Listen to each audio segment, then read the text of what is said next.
Why should student debt be forgiven, and not other types of debt, like a car loan, or a mortgage? People who support it think education should be free or at least not cost 5 or 6 figures in the first place. So it's kind of a step toward that. Part of it is that it's difficult for 18-year-olds to get a car loan, and nearly impossible for them to get a mortgage. Meanwhile, student loans are shoved in their faces as the easy way to pay for college. I think student loans are the only standard loans that you have no way of reversing. If I buy a house and a few months down the line I regret it, I can sell it and recoup most of my money. Same goes with a car. So it's okay for these loans to be both necessary and somewhat predatory, since you always have the ability to change your mind and in most cases not be too screwed over. This is not the case for student debt. They are both predatory and have no mean for recourse. You're told you should go to college, and as soon as you take out that loan there's basically no way to change your mind. A better question is why the PPP loans were forgiven. A more educated society benefits everyone. Because many student loans are predatory, the system of federally backed loans got skewed and corrupted. So many people have been paying for decades without making a huge dent in the principal.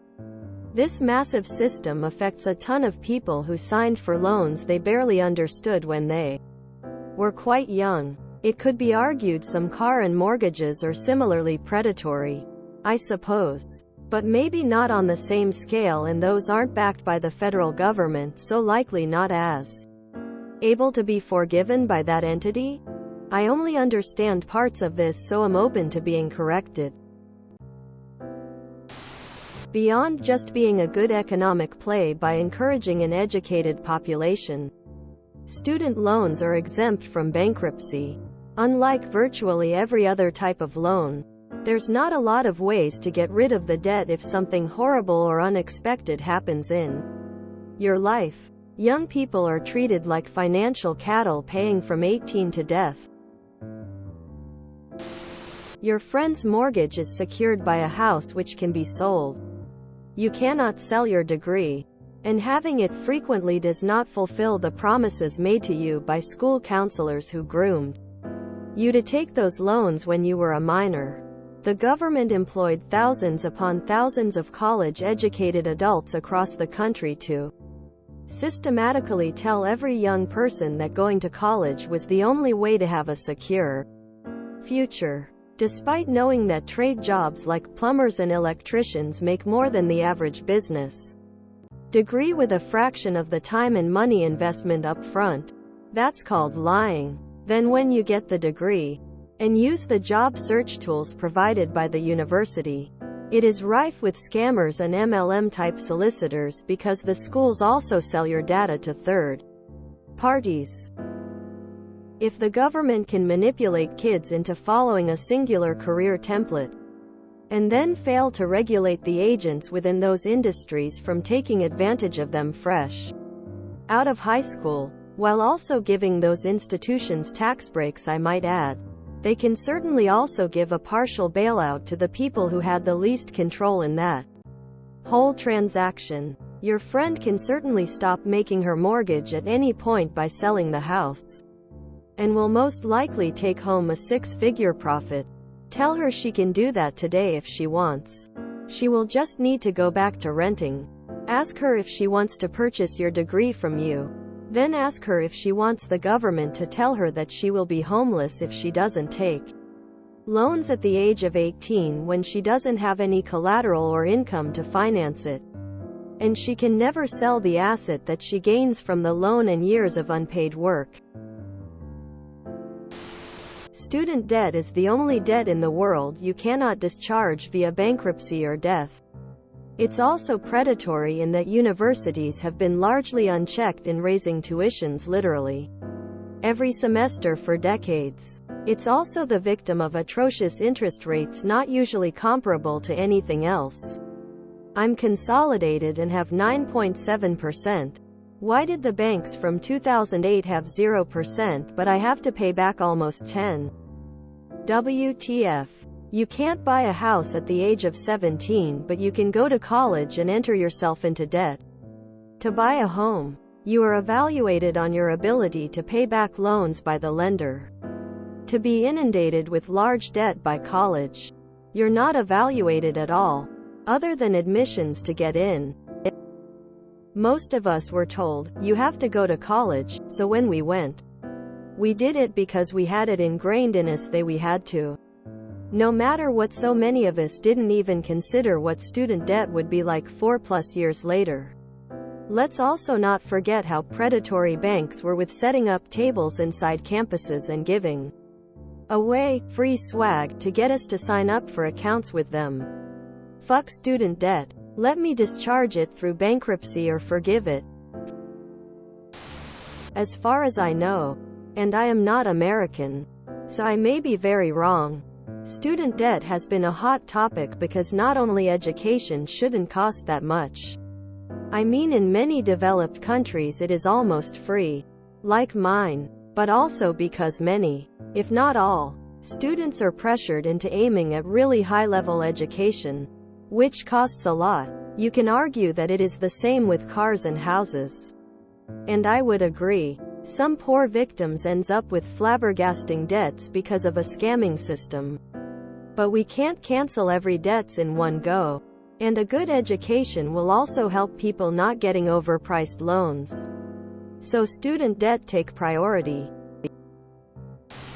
Simple answer. All other debt can be discharged in bankruptcy. All other debt can already be forgiven. Student loans are the only types of debt that can't be discharged through bankruptcy. Because people shouldn't have to pay for education. There is a very real economic impact when you have a very well-educated population. And gatekeeping that by charging for it, and putting people in lifetime amounts of debt is dumb.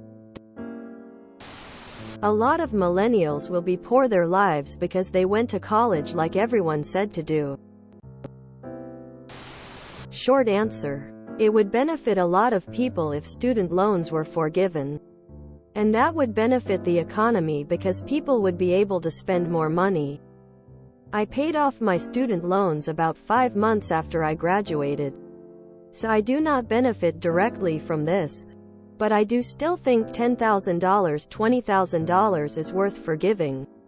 The US has an issue with student loans. I started college at 17 and had to sign for my loan. Under any other circumstances, I wouldn't have been able to sign for one since I wasn't 18. My interest rate was 6.9% and it started the day I signed that paper. Interest rates need to be regulated and, honestly, not start until after graduation, discontinuation of education like federal loans. I think that a loan would go a long way to helping people. Because student loans are predatory. College is shoveled down the youth's throats all throughout grade school, often marketed as the only option for a viable future, especially if you don't come from money. As others have stated, at the age people are taking out student loans, they can't rent a car, or even drink or smoke yet. They can't take out a mortgage, or get a car loan without a cosigner. But they can sign away the next 40 years of their lives to high-interest student loans as a literal teenager. Point blank. It's a bad practice, and frankly education should not be reserved for the super wealthy, and it should not be a lifetime burden. The government canceling some amount of student debt doesn't mean that only this kind of debt should be canceled. What your friend says, though kinda relatable, is whataboutism. At the very least, if they won't cancel student loan debt or make the loan zero interest, they should at least make it illegal for courses to require homework that you need to pay $80 just to access. For each class, that's usually an extra $400 you have to spend per semester just to have access to the homework you need to pass the course, on top of buying textbooks. The way college is run now is a scam. Plain and simple. With a mortgage, in theory, you have an asset that is worth the amount you took a loan out for, so you are actually neutral. A car loan is similar. Although it's a depreciating asset, but you do get a method of transportation for a decade before it's useless. With student loans, unless you have a few specific degrees, the asset you have, a degree, isn't worth how much you paid for it. It's not a matter of being fair to everyone. It's a matter of doing the most good with finite resources. Yes, housing should be made more affordable and readily available. If you enjoyed this video, please check out our playlists full of similar content. Epicaricast is like doom scrolling for your ears. Please like, share, and subscribe.